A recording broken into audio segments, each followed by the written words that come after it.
Welcome to the St. Louis Home Chat. I'm your host, Angela Dillmon at the Dillmon Group at Keller Williams Realty Chesterfield, the #1 selling office in St. Louis. Today we're here to add value to your life, and we're going to do that by talking about radon. What is radon? Why should I care about it? Why do I even need to hear about it? So to help us answer these questions today is our absolute favorite top-notch radon installer, Tom Getchman with St. Louis Radon. Tom, thanks so much for joining us today. Sure. Tell me, what is radon? Radon's a radioactive gas. Comes up from the ground. It's a naturally occurring element. Okay, so it's a naturally occurring gas, and so it's just coming up in the ground everywhere, inside my house, outside my house. Yeah. So why do I care about it? What's a big deal about it? The concern with radon in the home is that it builds to a higher level than it would outside. There's radon everywhere. There is radon outside, but Okay. at an acceptable level. All right, so it builds up in the house, and so why do I care that it builds up in the house? Over the long term, it's a concern for lung cancer. It's actually the #1 lung cancer concern for non-smokers, #2 out of everything that would give you lung cancer. Wow, so why does it cause lung cancer? I mean, what kind of gas is it? The radioactivity of it, it's the alpha particle that's ionizing radiation inside the lung, so it's actually expanding. It's an energy force that knocks up against the lungs and causes damage over time. Similar Wow. to smoking. Similar to smoking. So you cannot smoke your entire life and still end up with lung cancer if your radon levels are too high. And because it's an odorless gas, right, and you can't smell it, you have no idea if you have it. Yeah. So, okay, that's why I need to be concerned about radon. So now, how do I test for it? How do I know, since I can't smell it, that my radon levels are high? And what is too high? Well, there's no safe level for radon, and in the real estate community, we look at a 4.0 measurement or above, and then we'll mitigate for radon. Okay. We test for it using a continuous monitor, and it'll track, we talked about the alpha particle, it actually tracked the alpha particle as it's ionizing radiation for a period of 48 hours. So a single test like this would let you know if Okay. you have a problem. If I have a problem. And so now it's higher than 4, so that's what's high. And how do I get rid of it? Like, I don't want to sell my house or have to move, right, to get rid of my radon. So how do I lower these levels in my house? We create a vacuum underneath of the home, A vacuum. and it's run through PVC piping, and the piping has got an inline fan. The Okay. inline fan pulls the air from underneath of the home. So we're going to mount a fan on this PVC pipe, and it's just going to suck the radon out from under my floor. Exactly. And we're midway through, almost at the tail end of this particular system. The Okay. fan for this radon system's up in the attic space of the garage. And then the Okay. final discharge runs and goes back through the rear side of the roof line. All right, so you've dug a hole in the floor. Core drill. Okay, so he's drilled a hole in the concrete floor, so you're going to have to get underneath the basement slab, and then you just pull the rock out from underneath it. Yeah, we excavate by hand, the Okay. old-fashioned way. All right. It's a small hole. That there's a 4-inch hole. The 4-inch Uh-huh. hole. Okay, you pull the rock out, and now you're going to do what? How are you going to finish We this close it system? up and put the final vacuum meter on.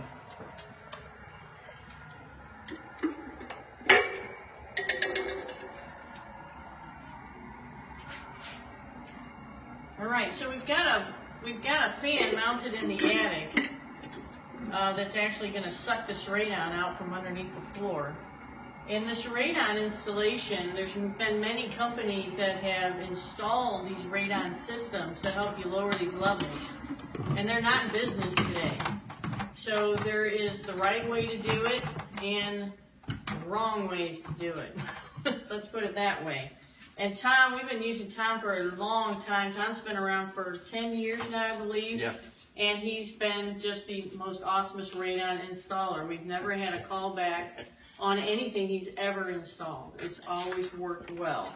So I noticed you got this little tube here on the PVC pipe. So what is that little tube for, and what's it telling you exactly? That meter is actually measuring the vacuum within the system, and it is not a measurement of radon.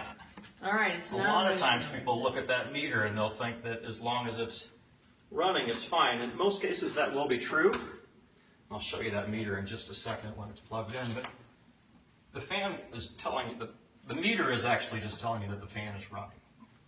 Okay. It's not a measurement for radon. All right. So if this is sitting even like this, it's telling me the fan's not running. Exactly. And I need to call somebody. That would be Get the zero fan vacuum adjusted. within the system. Okay.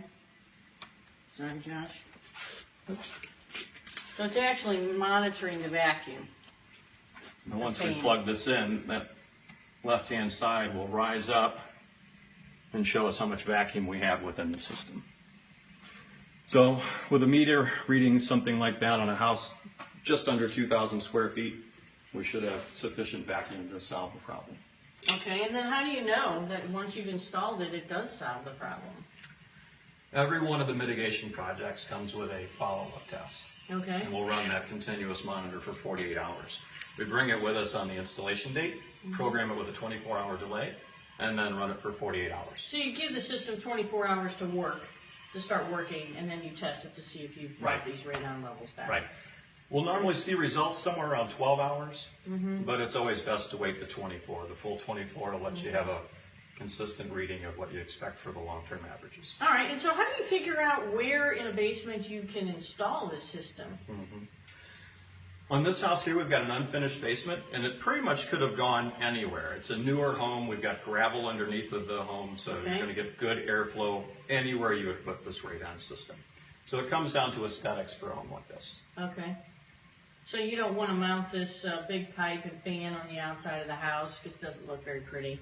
So you're doing this one up through the garage, through the attic, with the fan in the attic, and then straight through the roof. And how far does the pipe need to go once it gets outside of the roof? We'll go about 12 inches up above the roof line. So in this case, it does go into the attic. It could have very well gone to the outside and to above the roof line. And probably roughly 60% of the homes that have a radon system will go to the outside. And it's just because of the lack of finished space near the garage, or inability to get up into the attic, or maybe a two-story home that has living space above the garage. All right, so let's say I've got an older home and it's, let's say it's 80 years old and I don't have this kind of airflow under the floor. How do you figure out where to put that system? Those houses can become a little bit trickier. You're trying to pull air from an area that has tighter soil, and the systems are having a hard time.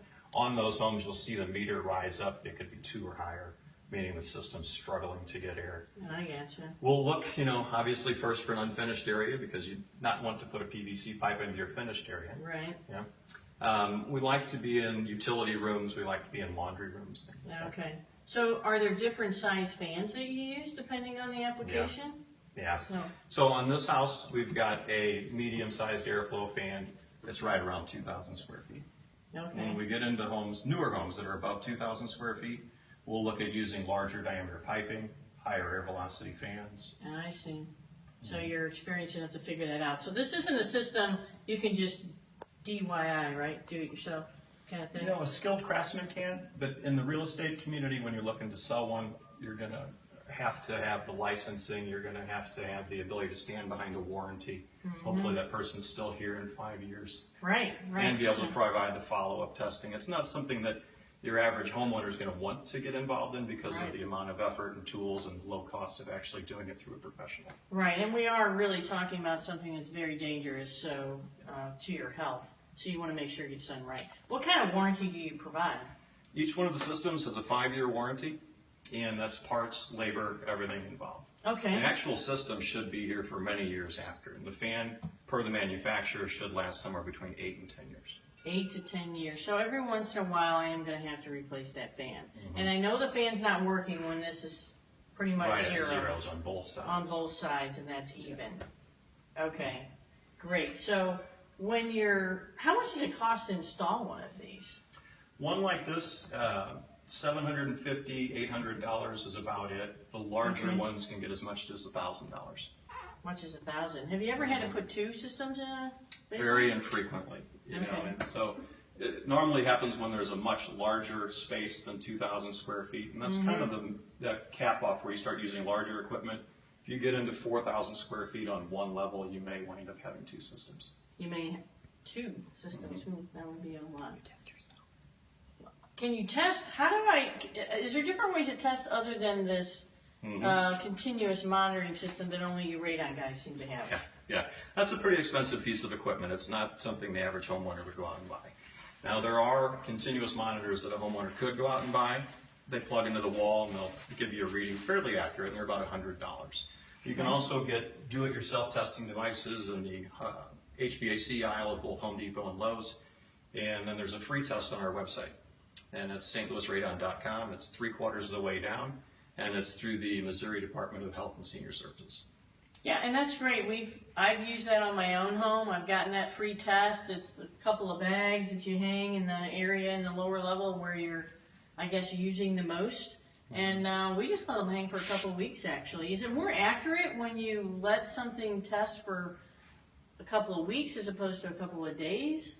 Every device is different. So the continuous monitor will run for 48 hours, and that's about all that's necessary. Some of the passive charcoal testing devices are actually set up to run as long as 90 days. Wow. It depends on the condition of the home. So if it's a home that you know the windows and doors are going to be open nonstop and you wanted to run the 90-day test, that's fine. The other testing devices, you want to keep the windows and doors closed during the time that you're running the test. Why do I want to keep my windows and doors closed when I'm having a continuous monitor test?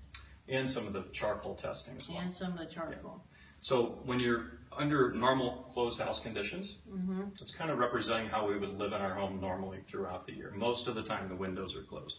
There's a couple of times during the year that you're opening the windows and letting the fresh air come through, but by and large most of the time the windows are closed. So it's representing normal living conditions. Does it skew the test at all when windows are open? Can it create a draft or something that makes the radon come up to higher levels? Not necessarily higher levels, although I guess it would be possible if you had a second floor window open that was creating a draft into the basement and increasing the pressure.